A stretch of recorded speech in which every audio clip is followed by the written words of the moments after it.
everybody, welcome back to another book related video here on my channel. And also, it's another monthly wrap up, but I have to say, it's not just 1 month. It's about 6 months, I do believe. The last time I updated or did a monthly wrap up, we were still living in Las Vegas the month before we moved, and it was March. It's been a few months since then. It is September. Actually, it's about to be October tomorrow. So I have a few books to update you on, a few things that have been going on. If you've already been to my channel, have been keeping up with my videos, you might remember that we moved 2,000 miles. Technically, I have not updated, but we had our whole life flip upside down, and I just didn't get too much into reading, and all of a sudden I started finding really good reads, and I'm getting back out of my life slump, I guess you could say, more than just a book slump, because it's been crazy, it's been hectic, and we're still not done. In fact, hopefully in the next week, not even a full 2 weeks, we can close and move into our house, because we've been on the process of that for almost 30 days already. So we're doing a monthly wrap up, and I have a few books to go over with you. Without further ado, let's go ahead and hop into this crazy mess. As an overview, in my little reading binder journal thing, I have from March, I'm gonna go in order of the books, how many books I read in each month. So in April, I actually read 0 books. In May, I also read 0 books. In June, I read so many books, this felt like a lot to me. It was 2. July, it was 2 again. August, I read 4. That was a really great accomplishment. In September, I read 3. That's not too many books, to be honest. When I was doing my wrap up, I mentioned how I was hoping to potentially finish a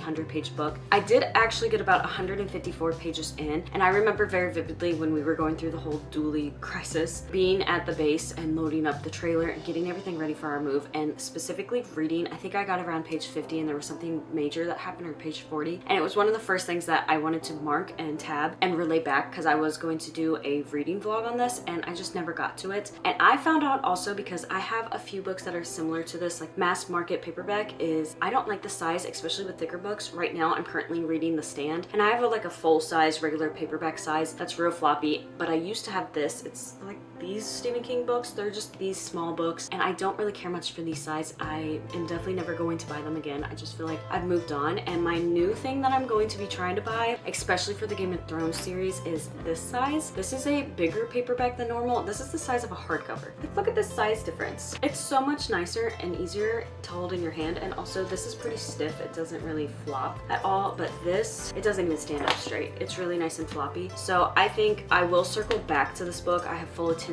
to circle back to this entire series. I am going to get rid of this book actually in a couple days, because it is my birthday in a couple days, and I want to take all these half price books and also try and find these and some other books. So potentially there will be a haul coming up, and a birthday haul. I'm really excited about that. Like I said, I didn't get too far into this book, only about 150 pages, and I stopped reading it. I don't remember too much. The major problem I was facing was the fact that I would read this and then I wouldn't touch it for 2 weeks because we moved. Yeah, it just was one of those where I would read 2 pages and then go to bed and not touch it for about a week, and then I'd try and get back into it, and I could not remember what timeline I was in or whose POV, and since there was so many different POVs, I was confused on what I read and what I was about to read. I couldn't really scratch my memory for what was happening, so I just decided to soft DNF this. I will eventually get back around to this, but the good news is that's the only book that I technically soft DNF'd, I guess you could say, because I've never really truly DNF'd a book, I don't think. Like I said, in April and May, I read 0 books. However, in June, I read 2. So the first book that I ended up picking up and reaching for, I did have in a vlog or 2, and it is Nicholas Sparks' The Wish. Nicholas Sparks, for me, is an older author that I've used to read in late middle school, definitely in high school, and most of his books are like 3-4 stars, high 4s. This book, however, I was enjoying so much, I rated this one 5 stars. There were some parts of it that I really enjoyed, like the different timelines. I enjoyed the story, how it all played out. I thought it was actually really good, and I don't know. There was just some things that I found very intriguing about it, and it wasn't as emotional like I was hoping, because I seen people say that they cried about this book and it was very emotional for them. But for me, it wasn't necessarily emotional, but it did bring me more of like that movie feeling where I'm watching a movie instead of reading a book. So I did enjoy this book. I rated it 5 stars. I was very happy to get this off of my physical TBR, because I have just a few Nicholas Sparks books. I think now, after buying 1 extra book from the thrift store, I have about 5 books again that I have left to read out of the 20 or so. And I have to say, this book was definitely one of the high ones, and I really enjoyed it, and I do recommend this book a lot if you like Nicholas Sparks, if you like a little bit more emotional and story depth type romances, I guess you could say. It had romance in it, but it wasn't his normal type books, normal romancy books, which I really enjoyed that, and I tend to love those types of books from him a little bit more than his normal romance. The last book I finished in June was Book Lovers. This also was in the same video. I think it was mood reading. I think I did these 2 books in the mood mood reading vlog. Out of all the books I've read from Emily Henry, this was probably my least favorite. I think I went in order from these style books. So I did read Beach Read first, and then I read People We Meet on Vacation, and then finally I read Book Lovers. If you've been here, you probably heard me say this before, but People We Meet on Vacation was so much better to me than Beach Read. I think Beach Read was like a low 4 stars. I still rated them both 4 stars, but it was more low 4 stars, and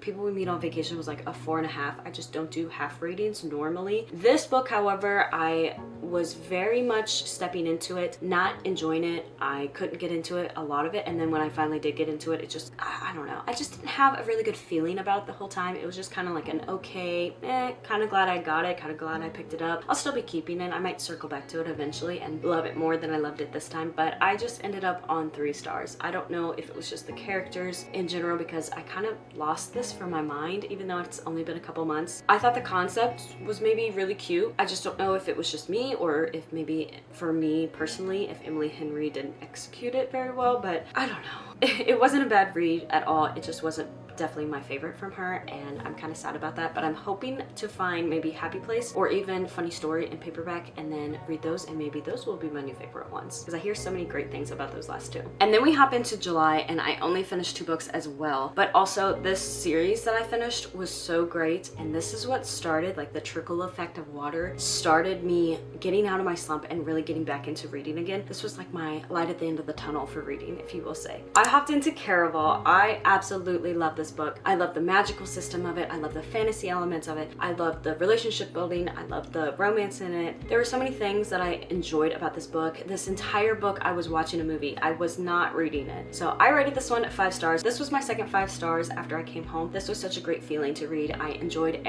pretty much every single part of it. I'm sure there were some disappointing parts or some things that I wish would have been different, or I just kind of got annoyed with, like every book. But I just felt like this was such a great concept, a great idea for a book, and I enjoyed reading it. I had so much fun reading it. I like the characters. I like the twists and turns, and I also like how at the end of the book, there were some things I obviously knew or could guess, but at the same time, there were some things that I couldn't guess. I liked how it all wrapped up. Some parts were a little bit cliche, but every once in a while, I do love a little bit more cliche type things. And I just think this book was absolutely amazing. And after I finished it, of course, you already know that I had to go ahead and hop into Legendary. Legendary threw me off in the beginning. Let me just say that. In my reading vlog, I remember specifically, I thought this was going to follow the same characters as book 1. In a way, the same characters from book 1 are still there. They are just not necessarily the main characters. We're then following her sister Donatella, her romance, I'm just gonna say, her whole adventure. And I also knew, because of Legendary, I called it because of the name. I knew what we were going to find out towards the end, and I also pretty much knew who it was going to be. I loved this book. At first, it was hard for me, not necessarily to get into, but to get with the fact that it wasn't following the main characters from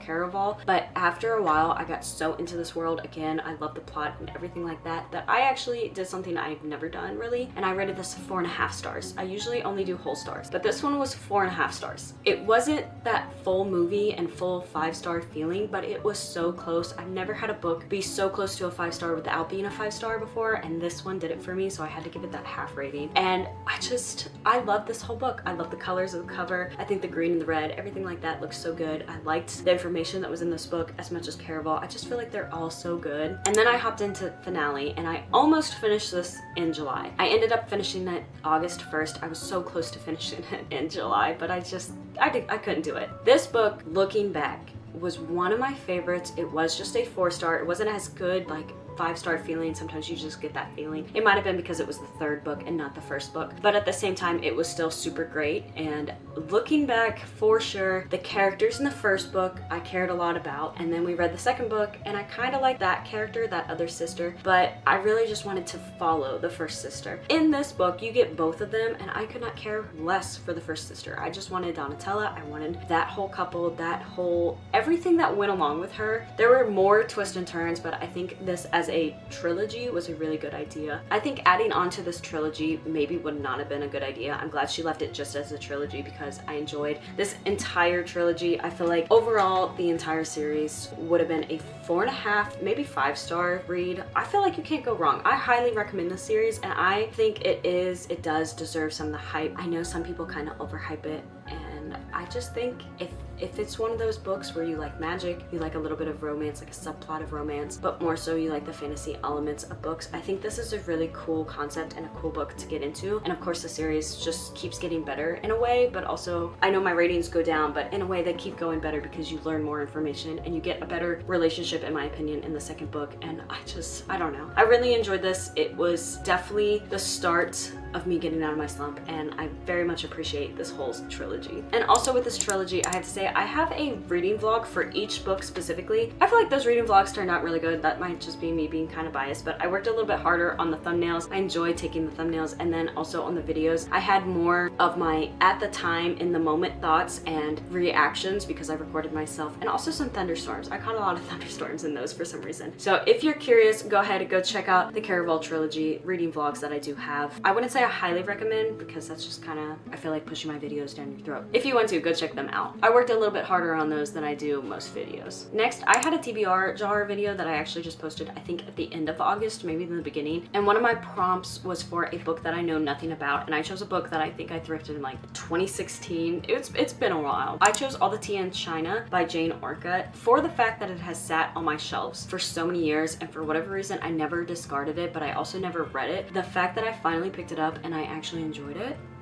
kind of says something. Maybe you should just read what's sitting on your shelves and not go out and buy new books that are more hype that you see everywhere. Even though I did enjoy it a lot, I did rate it 3 stars. It was a pretty decent book. It wasn't one of my favorites, but it was not bad at all. And pretty much the main character, she is in the 1860s, I think. No, 1814. She is in Oxford in England, and it's 1814, and pretty much she lives with her uncle. And he raised her, he taught her a bunch of things. He also taught her how to fence or use a sword, I guess you could say. He ends up having this extravagant party, and she ends up meeting a Phineas Snow, who in the beginning she detests and she cannot stand him. And there's some things because of what he does for work, he's more of like a missionary type person. So she ends up wanting to go with him over to China. She thinks it's her calling, God's calling, that she needs to go help people over in China. She's always been super smart and has been able to be taught different languages, so learning Chinese was not very hard for her. But Phineas Snow told her no, and he did not want to take her. And then she ended up stowing away on a ship of his, and she went to China pretty much, or not fully to China, but she went there anyways. And that is when you start learning more about Phineas Snow. You uncover some truth, some lies, and also some other things, some adventure, some life-saving things, and maybe even a touch of romance in a way. And overall, I think this was a cool book. It's definitely not one that I would maybe circle back to, but it's one that I'd like to keep, I'd like to have on my shelf. I enjoyed it. I like the cover. I also kind of recommend it to a point. It's like a good book to read, but I don't think it's going to be like the award-winning, everybody is gonna want to read this and everybody's gonna absolutely love it. There were some parts of it that were a little bit slow, and then other parts that were super fast, and I enjoyed a lot of it. But overall, I just think it was a good book to get off my shelf finally, to finally have read, and also just a nice 3-star, like a breath of fresh air type book. Still in August, I read 2 books that are a duology, and also I did a reading vlog on just recently. I just posted It Ends With Us, and also It Starts With Us. I picked these up. Technically, this one was on my TBR. I didn't know this was the first book. That's how little I knew about the series. And also the movie had just come out like a couple days before when I picked my TBR. And I have to say, I did enjoy It Ends With Us. Surprisingly, I'm gonna say, because I know there's a lot of controversy between this book. Actually, just Colleen Hoover in general. I rated It Ends With Us 4 stars. It was more of a more serious, less romance, a little bit more thought. She also wrote the book kind of in regards to what her mother went through and some other things like that. It was a decent book to read. I actually enjoyed it. I don't want to spoil stuff, but the way the main character went about some things I feel like was okay. Honestly, you just don't know how you're gonna react unless you're in those situations. So I feel like it was a decently written book, and I don't know how much I really want to talk about on it because I just know it's very hyped up. I know you're probably sick and tired of seeing it, and also especially with the movie coming out. Then of course, because I don't want spoilers. I then hopped into It Starts With Us, and this was more of the, I'm having fun, I get to have that silly little romance, I get to actually finish out and not really worry about a more serious book, but just finish out the story and make the characters do whatever I want. So this was more of that book. I rated this one 3 stars. It was good. It wasn't my favorite. I feel like, I don't know, I like always her first books, but as the series goes on, I feel like I like them less and less, and that was kind of how I felt about this one. There were some parts that mentioned back to the first book, and then there were some other parts that I just didn't care about. Some parts I really liked, but overall it was just another, it was a good book, but I feel like in the reading vlog I didn't touch too much on this book compared to It Ends With Us. I think technically if you can handle these, because I don't worry about trigger warnings, I just go into books half the time blind, but if you can handle these, I think these are a great recommendation, or a good recommendation. I'm not gonna say great. I think they're a good recommendation, and I think since it's also a duology, it's not super long, it's a pretty decent one.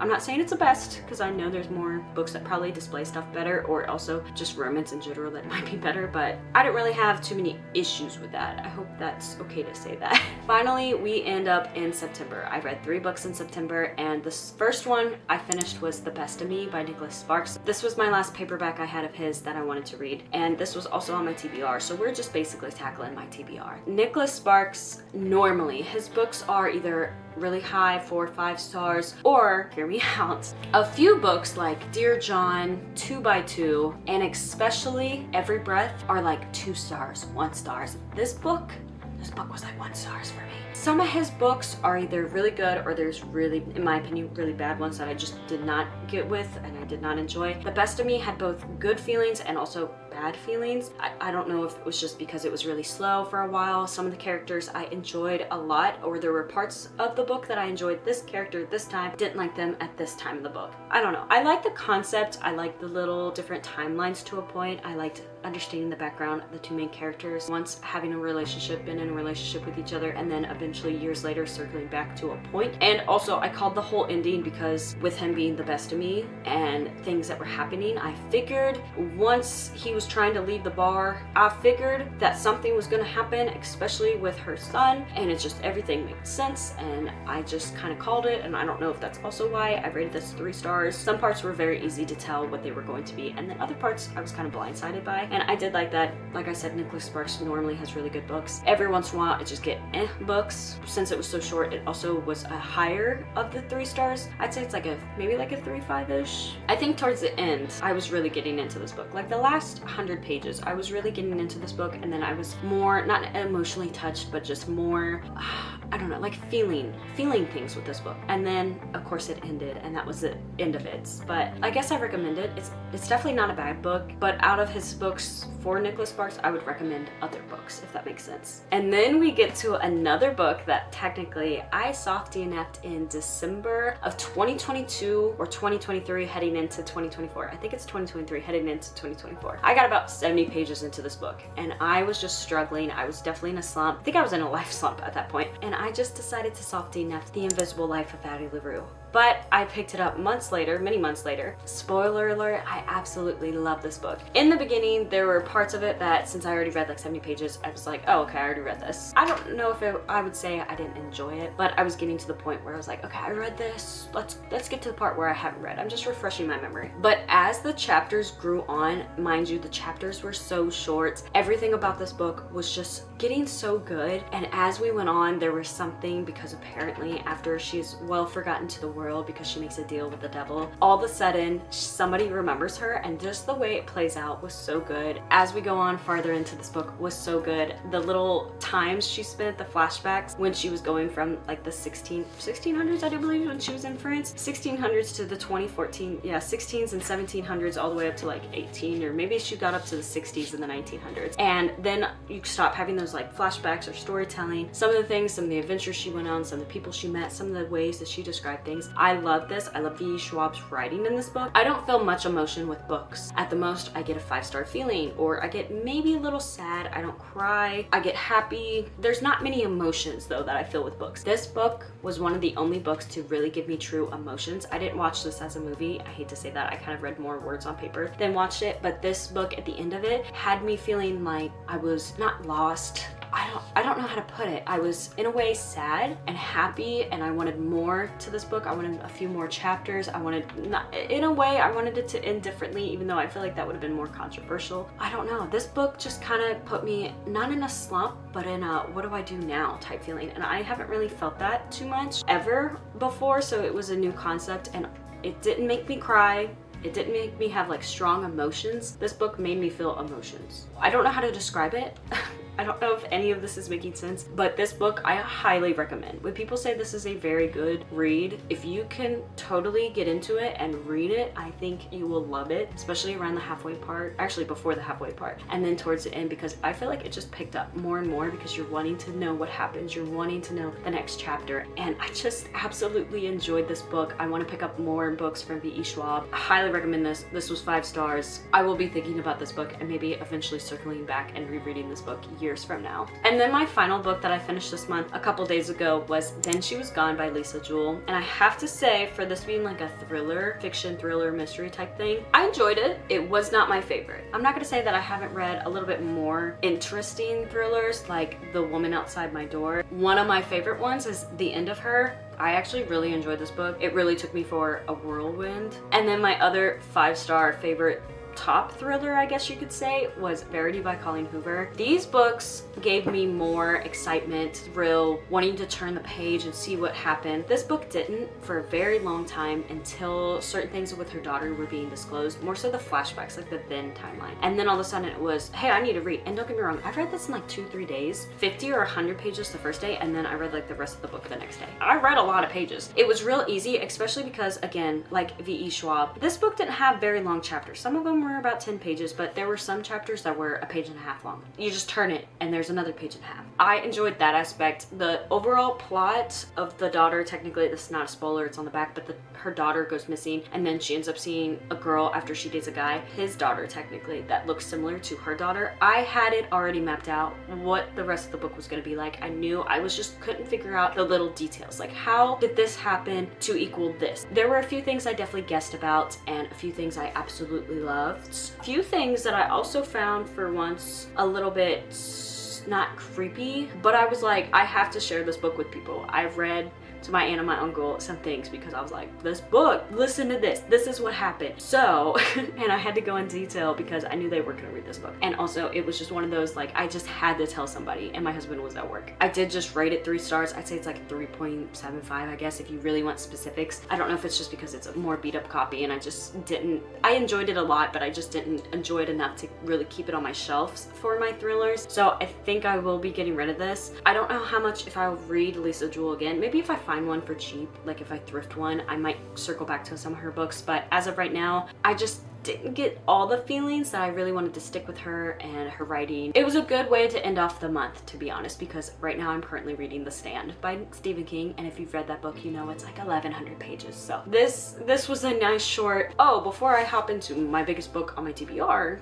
let me finish this one. My last hurrah, I guess you could say. These are all the books I read from April to the end of September. I'm actually very thankful I read this many books because I was not expecting to read this many books, to be honest, and especially because I was not reading a single book a month for a very long time. Let's hop into a little bit of statistics, or a little bit of like wrap up things that I like to include into my wrap ups. I already kind of mentioned some of these, so bear with me. But in April, I read 0 books, 0 pages, had also 0 5 stars. The exact same for May. But in June, I read 2 books, 760 pages, and had 1 5-star. July, I read 2 books as well at 846 pages read, and also 1 5-star. In August, I read 4 books, which equated to 1,507 pages, but I had 0 5 stars. And then in September, I read only 3 books, had a total page count of 1,090 pages, and also I had 1 5-star. I had 3 5 stars in this video, which was really great, even though it's been like 6 months. My favorite books of each month. So April, didn't read any, NA. May, NA. June was The Wish. July was Caraval. August was Finale. And September was The Invisible Life of Addie LaRue. For my 24 books I want to read in 2024, I crossed off The Invisible Life of Addie LaRue, Caraval, Legendary, and also Finale. So 4 books off of that list, which I'm at 1, 2, 3, 4, 5, 6, 7. I'm at 11 books of the 24 books read, which is honestly terrible. That's not even half, and we only have like 4 months left. But that's okay. That is okay, because 1 book is not out, so I get a freebie on that. I don't think it's coming out this year, and then the rest of them were more so like series, and maybe I'll get to them, probably not, to be honest. But my book goal, which originally my first book goal was just 20 books, because I knew we were moving, I knew we were going to be hectic and crazy. Technically, my second book goal is at 55, and I'm at 30 books as of right now, so we have about 25 books left to read to hit that 55 goal, and I don't think I'm gonna get that far, but that's okay, because we at least made one of my 2 goals. In this this wrap up, I had 5 books that were just romances, 4 books that were fantasies, 1 thriller, and 1 historical fiction. And that's really all I have for this wrap up. Thank you all so much for watching. Be sure to click on any other videos here on my channel if you're curious. Just if you're curious, if you want to see any of the Caraval reading vlogs, any other reading vlogs that I have, mood reading, It Ends With Us, or even any other videos. I have photography, I have cars. Those are my 3 main categories that I love. So if you're curious, go check out any other video here on my channel, any other playlist. As always, I hope to see you on another video here on my channel, and also, God bless.